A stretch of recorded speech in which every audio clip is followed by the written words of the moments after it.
Boom! There it is, ladies and gentlemen. We are ready to rock and roll. Hey, question. You have some hair issues, kind of like I do? You do? This episode is for you, right? Yeah, we're both sharing the same problem. Exactly. Let's get this one on the road. Here we go. Shut up and sit down. Look, a business can give you everything you want in life. Prestige, wealth, freedom. It can also take everything away from you. This show is for those who are willing to take that risk. These are the real life stories of entrepreneurs. But before we start, I have one small favor to ask. Please leave a comment. It can be advice, critiques, tips, feedback, or share this with someone because your engagement is the most valuable and most powerful form of social currency. So thank you, and welcome to another episode of Business Bros. All right, ladies and gents, look, what can a bald man tell you about hair?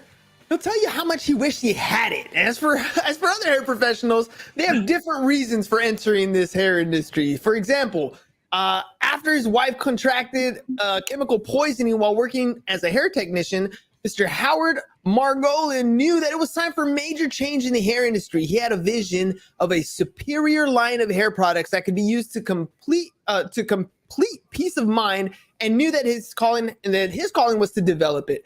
The couple sold their hair replacement studios and started from scratch with a new commitment to creating effective hair and wig care solutions to ensure the safety of the salon clientele as well as the technicians that served them. Now, today, the company is thriving, and we have the honor of having the CEO of Pro Hair Labs on the show today. So let's give him a Business Bros welcome, Mr. Ryan Margolin.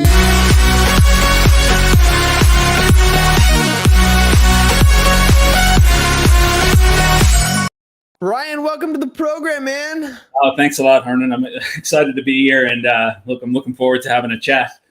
Dude, I noticed right behind you, and for those of you who don't understand, is that a 2 Comma Club plaque that you got back there? Yeah, we've got the 2 Comma Club. We got the X, and I've got the C right on this other side of the screen here. So it's been a bit of a journey.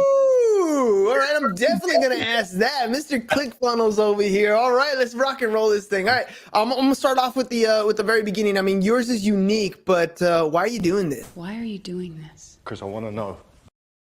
Yeah, our mission is really the same as my father's. He started the company back in '94. My mother contracted chemical poisoning from the products that she used, and he sold the business, and they kind of focused on creating a safe product line for technicians and hair wearers.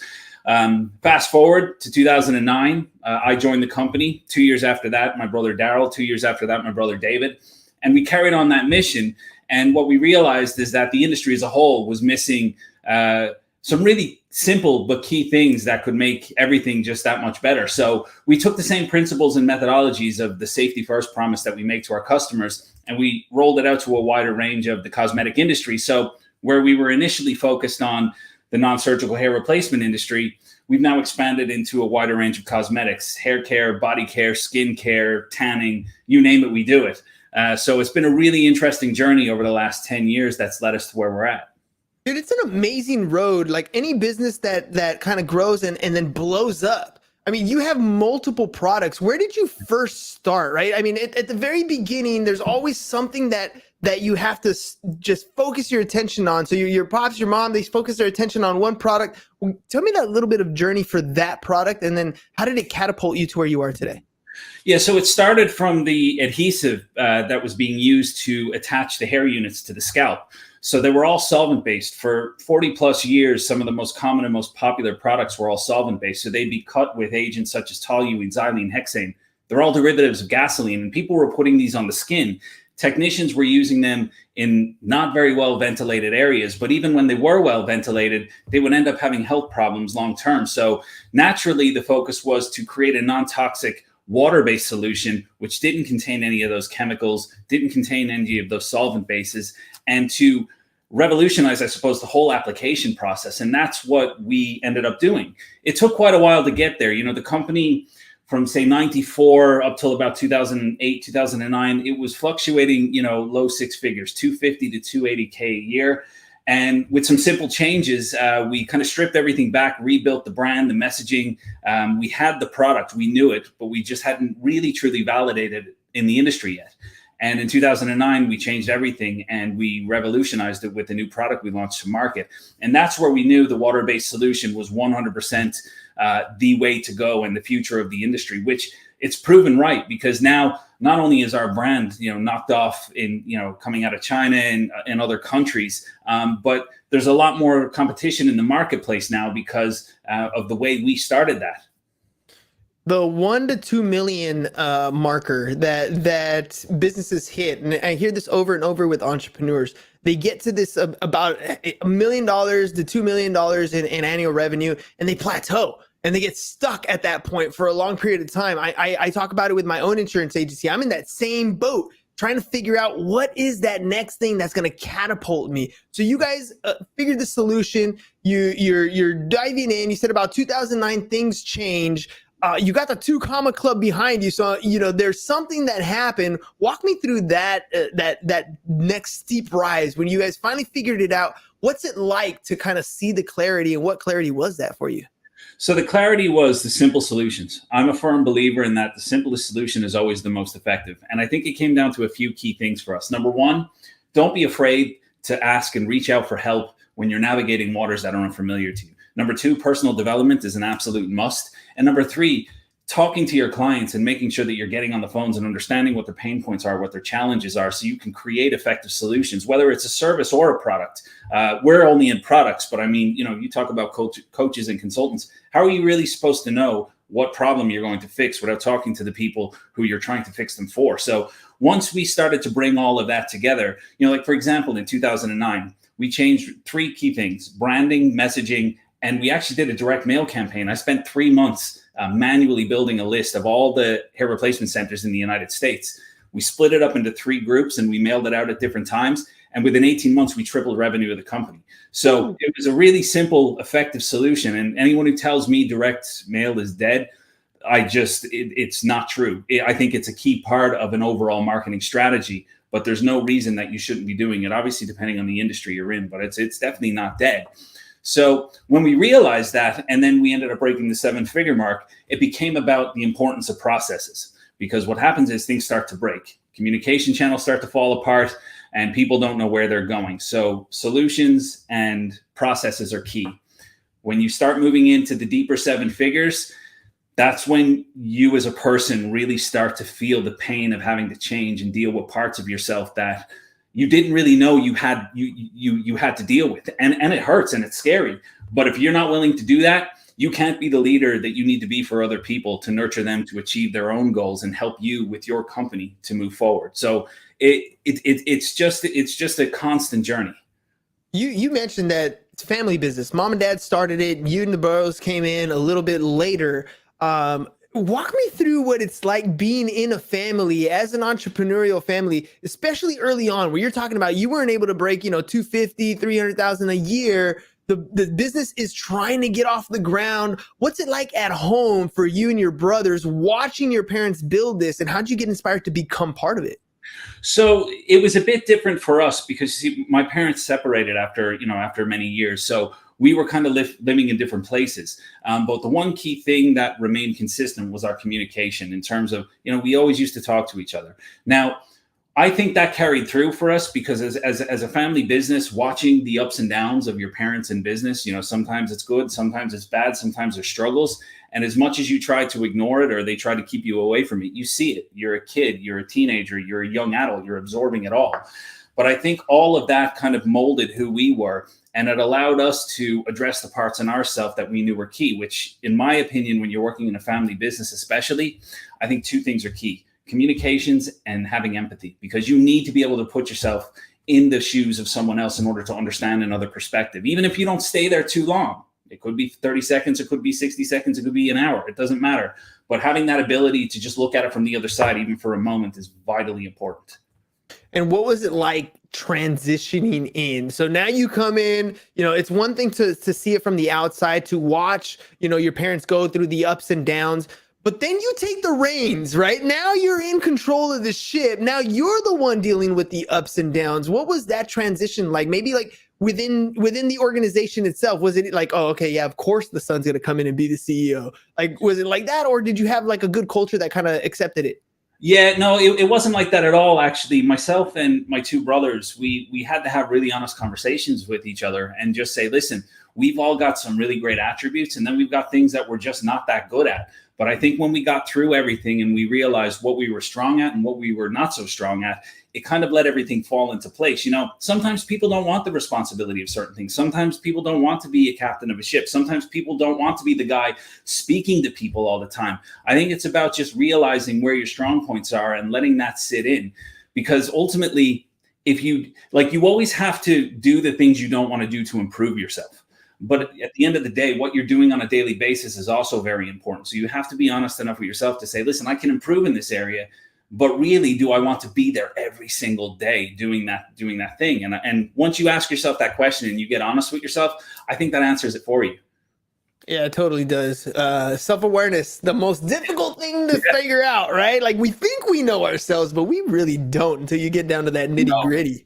And you know what? You're 100% right, because that was shared with me, some time ago. I think everything at its core starts with taking a good look at yourself. Like, it's got to be over a decade ago now. My father-in-law, my wife's dad, he said to me, look, Ryan, you can cheat in every aspect of your life, or you can be dishonest with the people around you, but you can't cheat the reflection staring back at you in the mirror. And if you can cultivate that honest relationship with yourself, there's not many things you'll not be able to, overcome. Yeah, it's so funny. If I believe in myself, there's nothing anybody can say that can get in my way, because I know who I am, and that's hard to come by. Go for it. Oh, sorry. I thought I cut you off there for a second. Single shop owners, like becoming, like owning your own beauty shop versus going wholesale route. How did you guys decide one way or another? So we were never really into the brick and mortar side of things. We were never a B2C company.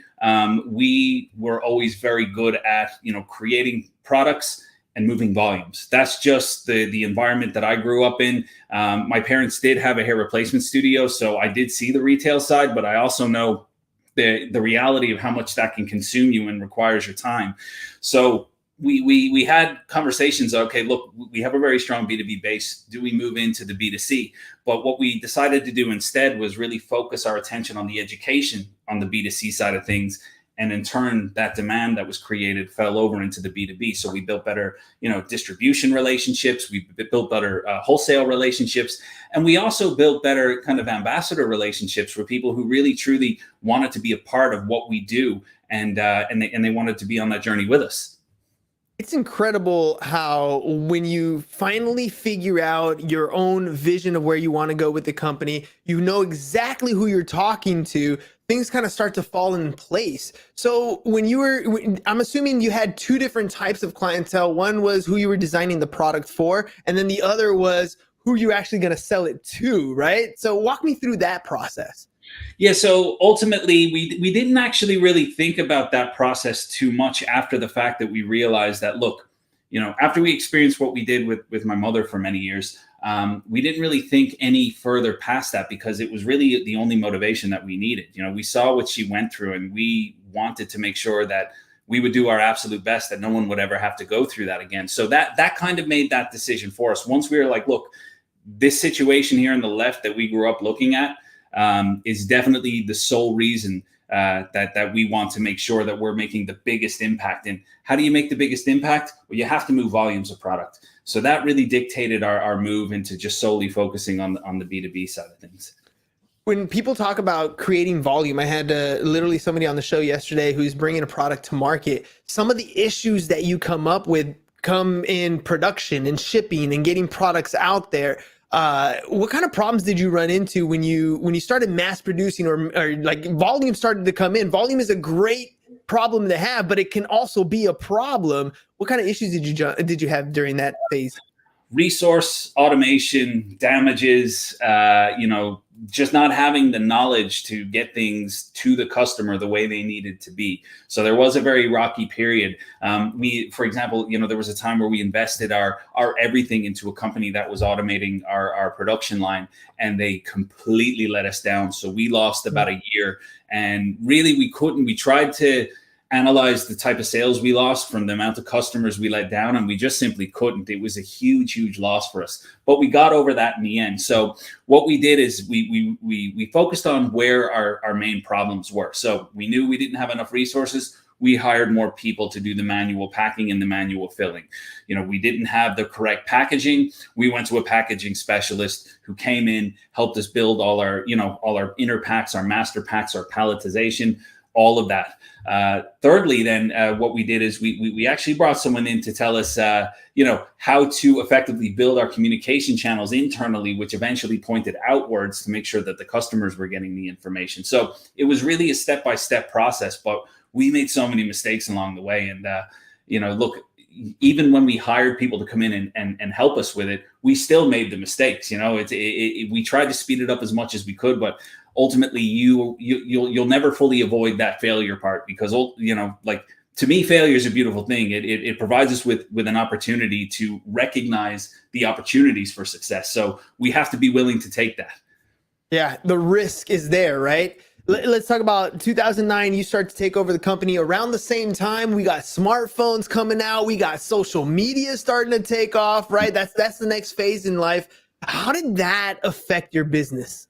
So that didn't do anything for our business, but actually help it. So my background, what I was really focused on back at that time was the digital space and marketing. It's what I did for many years prior to that. So what we did is, when we rebuilt our brand and we rebuilt a new website, I was solely focused on the SEO aspect of what we could do, because ultimately we were leading the way in the industry at that time. And I wanted to make sure that we could capitalize on the organic opportunities there. So because I knew SEO was going to be a long game. So we put all of our resources into that. We didn't run ads. I mean, we were almost an 8-figure company not running ads. Wow. So it was all organic and word of mouth and social media. So it was quite a learning curve. Now, obviously, we realize that with the world the way it is, and everyone connected to their smartphone, and it's a much more competitive environment, advertising is a necessity. So that's something we're focused on now, and developing our strategies around that. But this company was built organically, and it was all because, in my opinion, we focused on the right things at the beginning, because they were early days. If you had to start over today, and I mean, it's a different time, different era, where would you focus your attention on to develop your relationships with your wholesale, with your vendors, develop your relationships with your clientele, and just to build your brand? How would you do it today? So if I had all of that time back, and we were starting from, say, low 6 figures, my sole focus would be on social media. It would be on Instagram, TikTok, and maybe Facebook.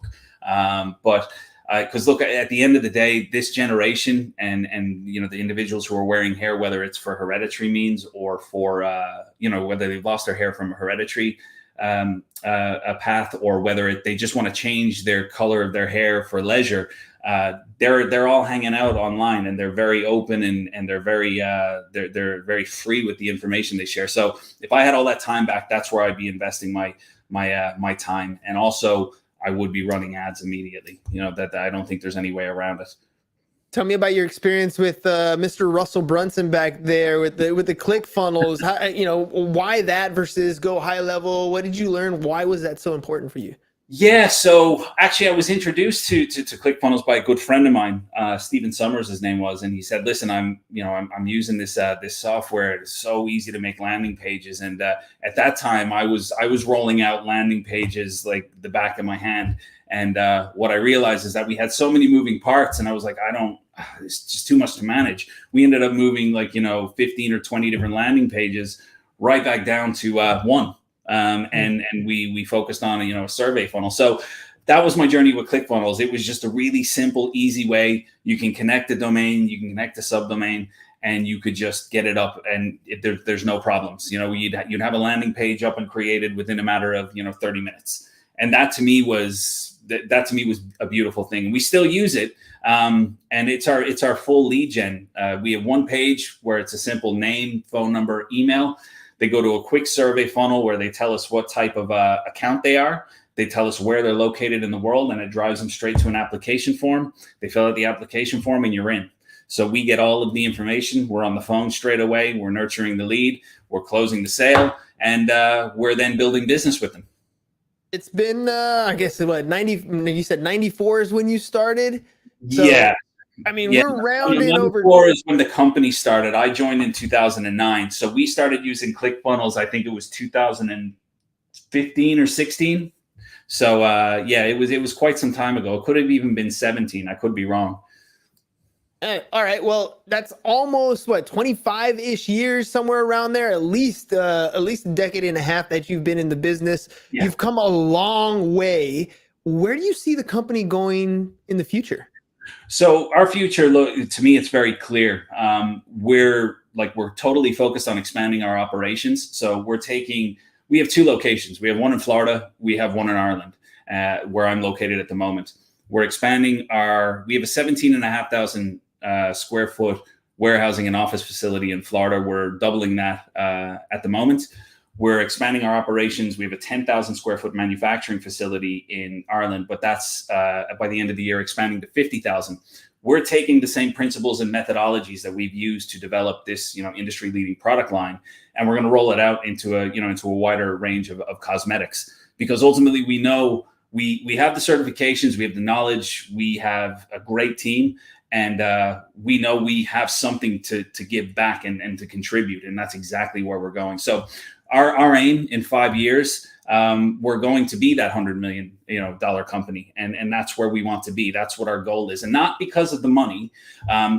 For me, it's about the impact that we're making in the industry and the lives we're changing. Now, I know cosmetics, it's not really life altering stuff, but what we do now with the cosmetic bonding adhesives, that is life changing stuff, because people lose hair and it's going to do one of 2 things. It's either going to completely destroy your mental health, or you're just going to accept it. It's one side or the other. It bothers some people, it doesn't bother others. But the products we manufacture and we supply to the industry help people who really want to, make sure that they don't lose their hair, or they don't walk around without hair, because it means a lot to them.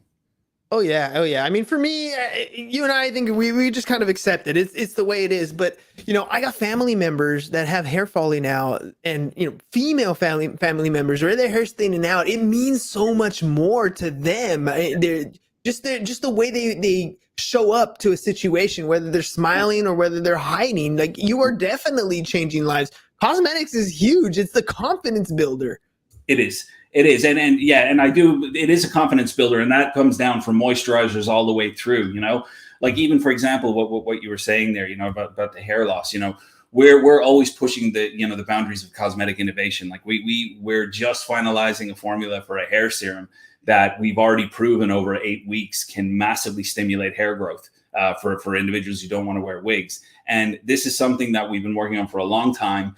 And it kind of goes against what the cosmetic bonding side of things, but it actually allows individuals who may not be losing hair from a perspective of, whether it be alopecia, but if they just have a general block of hair growth there, this serum can actually help stimulate the follicles again and get it going. That's impressive. That's super cool. Who is this product mainly targeted to? I mean, I know you're selling to salons and different businesses, but who are they mainly targeting when it comes to your products? Right now, the biggest marketplace that we have is just individuals who wear hair pieces or wear wigs just to change their hair on a daily basis. They like wearing different colors. They like wearing different styles. But when it comes to the salons and the studios, their main target audience would be individuals who have suffered hair loss in some capacity, whether it's hereditary or whether it's from a health issue.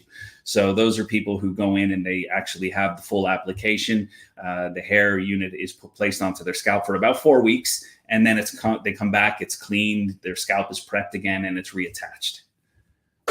Man, you are definitely changing lives. I tell you, I'd feel a lot better if I had a little more hair on my head. But oh well, I guess I'm gonna have to stick with the shaving for a while.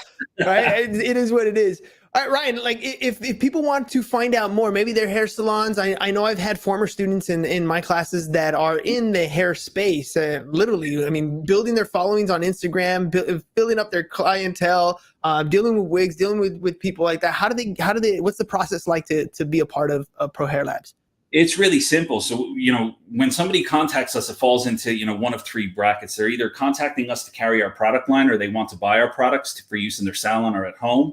The second part of it is they want a private label or start their own brand. So we can give them our, formulations that have been tried and tested, and they can put their label on them and they can start etching their own way in the industry. Or thirdly, they get in touch with us from a custom formulation perspective. When they have an idea for a product, we create the marketing brief, goes down to our lab, our chemists create it, and we get this product to market and we make their dreams a reality, basically.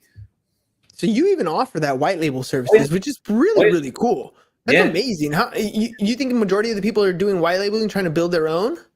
Yeah, absolutely. Look, I mean, we said, like, for me, if we didn't offer a white label, it would go against the core of what we believe in. We have a solution that we want to bring to the market to as many people as possible because we know it helps. So if somebody doesn't want to use our brand, we white label for a lot of companies, and ultimately, we just know that there's safe products getting into the right hands, and that's all that matters to us.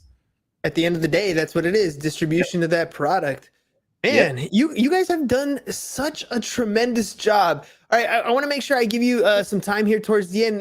Give me some final thoughts, man. Like if entrepreneurs are out there getting started, I want to start my own salon. I want to get into this industry as a beautician, like work with those people. What's that process like?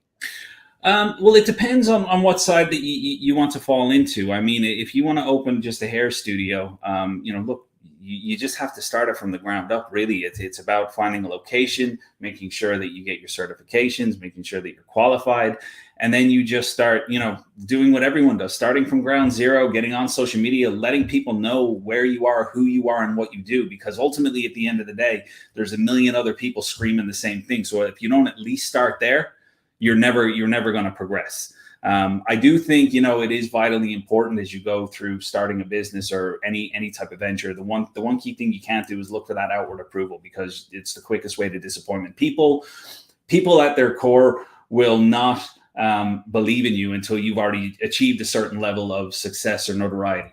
And, I think, I see this all the time. Like people fail to realize that, the hard work has to come before the belief. There's going to be plenty of long nights that you're working on your own with no applause, no recognition.